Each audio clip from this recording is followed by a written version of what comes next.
With an update on potential cuts in WWE following a merger and more, this is Wrestling Hub. My name is John, and you're watching the Wrestling Report. Before we get into the rest of the video, make sure you subscribe to Wrestling Hub and turn on all notifications to stay up to date with everything in the world of pro wrestling. Also, don't forget to follow us on Instagram at Wrestling Hub Official and follow us on Twitter at Wrestling_Hub.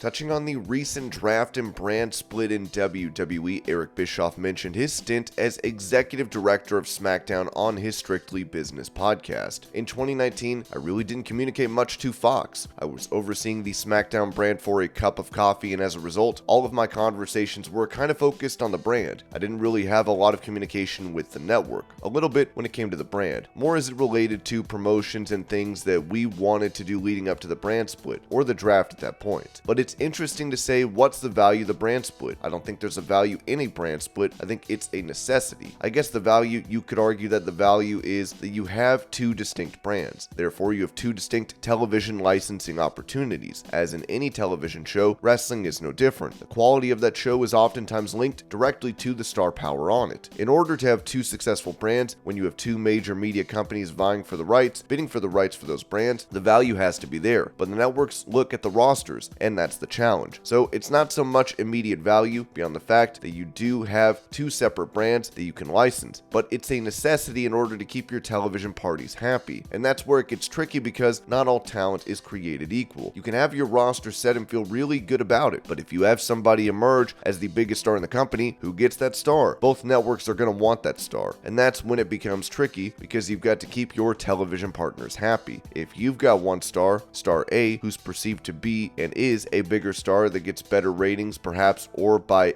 any other metric is just considered to be the star in WWE at that particular moment. If that star is not on your network, you're not happy about that. So that's the challenge, is keeping your network partners happy. That's the biggest challenge.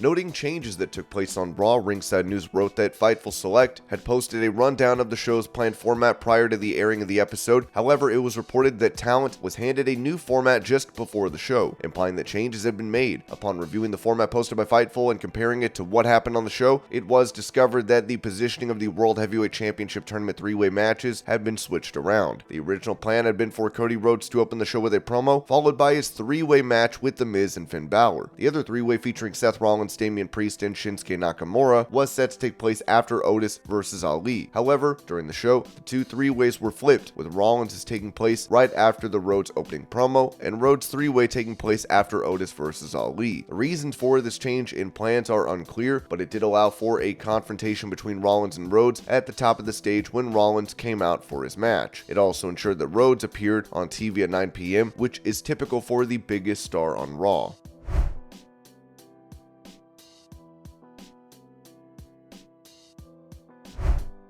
Speaking of Cody Rhodes, he could be seen being helped to the backstage area after being attacked by Brock Lesnar on Raw. Here's the video. Hey, Cody! What do you want to talk about, Cody? You're good, Cody! You're good, man! We love you, Cody! Cody! Brock ain't done with you!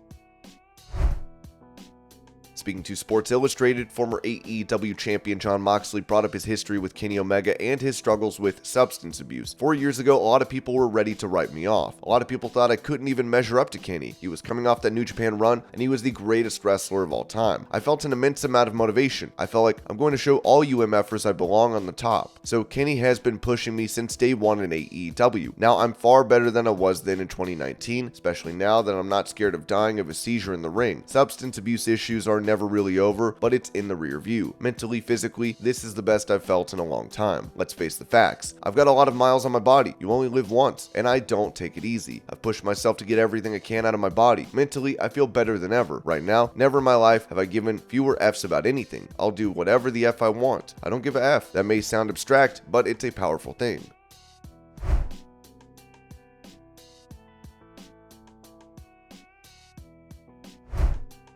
Talking about AEW ending their YouTube wrestling shows, Jim Cornette noted on his podcast, "It's not like these were fully formed television shows with interviews and angles and ready to go out. It's just meaningless matches with their underneath talent that Tony amassed and has never had the balls to give notice to, cut contracts, cut costs, whatever, for people he's been paying for years."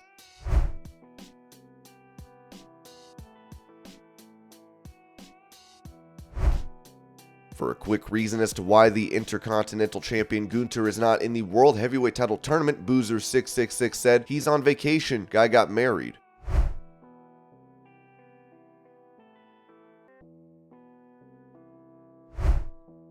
Staying on the topic of the new World Heavyweight title, Booker T defended the introduction of this championship, saying on his Hall of Fame podcast, "I don't look at it that way. I just don't. I just can't, find myself looking at the title being a secondary title or anything like that. I think pulling the trigger and separating the championship and making, one for one brand, one for the other, I think that's good for everybody. People saying that this is a secondary championship, they've never been in that position where they were bestowed upon them the title of champion, world champion. That right there for a young kid in this business is something that he dreams of forever."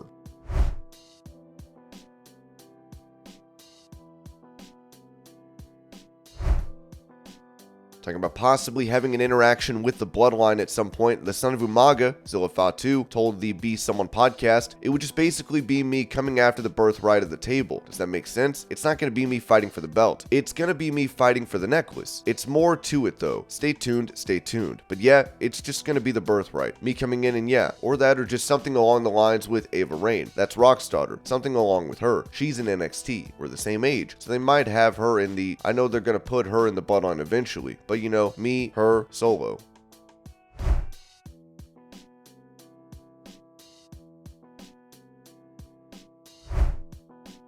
With a faction from NXT reuniting on Monday Night Raw, WRKD Wrestling noted that, as promised last week, the Way have officially reunited on tonight's Raw. Triple H and company have big plans for all of those involved.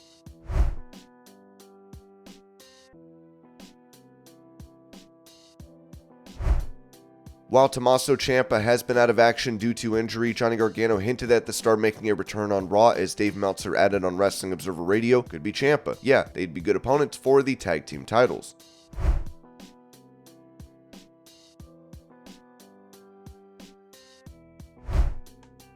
On his Click This podcast, Kevin Nash recalled his dealings with Randy Orton and Mark Jindrak during their early days in WWE, saying, "I just remember Orton and Jindrak were good buddies, and I was like the driver. I had those two young effers with me, and they were getting ass everywhere. I mean, those two, and they would talk about it. They would come into the locker room, they would bring the broads to the arenas, and they were smoking hot. There would be like two hot smoking girls in the back sitting somewhere, and people would go like, who are they? They're with Jindrak and Orton." And it got so much heat on Randy and Jindrak from the old guys. It wasn't because it was disrespectful or anything, it was because it was such sweet ass.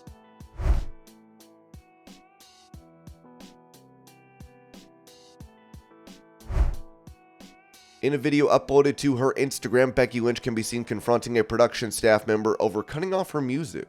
Alright, who cut me off? Who cut me off? Who cut me off? This guy. Hey, buddy! Oh. Hey, did you cut me off? It was an accident, I promise. It's my fault. It's slipping a finger. It won't happen again. I promise. Okay, accident happened. But I was gonna say.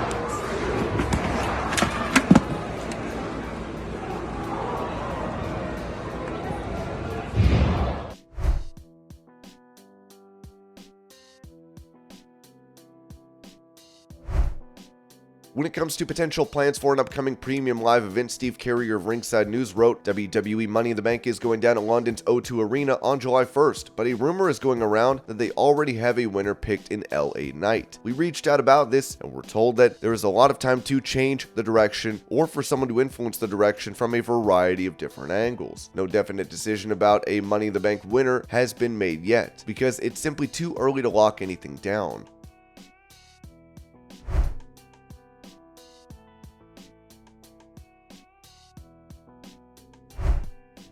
Giving an update on a tag team not seen on programming, WRKD Wrestling wrote, "While they haven't wrestled on TV in months, the Maximum Male models have gotten a positive response backstage during house events, with those behind the scenes hoping that the team's character work picks up steam with the live crowds."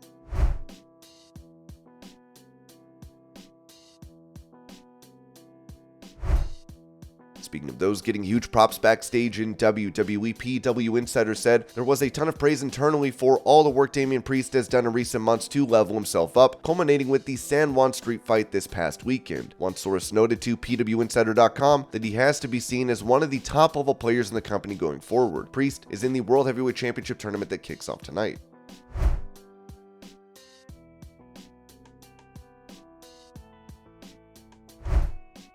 For the latest on the embezzlement trial of Ted DiBiase Jr., Ringside News noted that PW Insider reports that the federal government has recently filed to delay Ted DiBiase Jr.'s trial, citing the need for more time in the extensive discovery period. This means that the U.S. is still working on building its case against DiBiase, his brother Brett, and his father WWE Hall of Famer Ted DiBiase. Court records also indicate that both parties are currently working on a timetable for the trial, which was initially scheduled to begin on June 20th. The charges against Ted DiBiase Jr. stem from his alleged involvement in a scheme to embezzle money from the Mississippi Department of Human Services. According to federal prosecutors, DiBiase and his co-conspirators used the funds to pay for personal expenses, including cars, a luxury vacation, and a college education. This went down as the largest welfare embezzlement scheme in Mississippi history.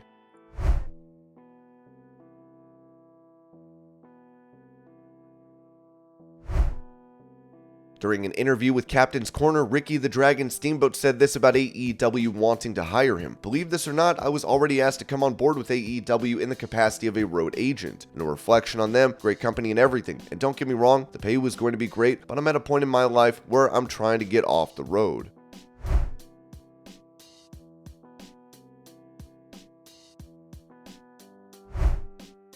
With WWE and UFC set to merge under Endeavor, this was said about talent being cut from the company on Wrestling Observer Radio. It's always a possibility, but they haven't talked about doing cuts with talent. They haven't really said, they've said production, and they've said creative, there's going to be no cuts. There's going to be lots of cuts in office people. I don't anticipate cuts with talent.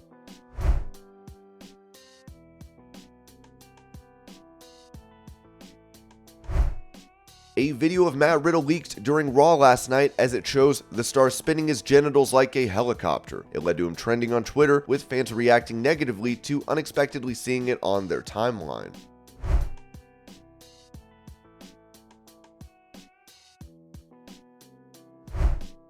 In some unfortunate news, pro wrestling legend Black Bart is having health issues as a GoFundMe has been created for the star. It reads, "As many of you have heard, Black Bart has stage 4 cancer, and we have been doing fundraisers for him. His cancer is not curable, but it is manageable according to the doctors. How long he lives with this cancer depends on the fight in him, and of course, how his body reacts to the treatments. We all know those treatments can be expensive even with insurance, and then there's the extras over and above the medical treatments. Some of his medications are not covered by insurance, and other things like gas and food while out getting the treatments, etc. Things we don't normally think about till we are using the money for them. It is a humbling experience to have to ask for help like this, and that's one reason Bart held back, and everyone has been so understanding through the whole experience and wanting to help." And this was your pro wrestling news update. I hope you're all having a great day. Thank you so much for watching, and I'll see y'all later.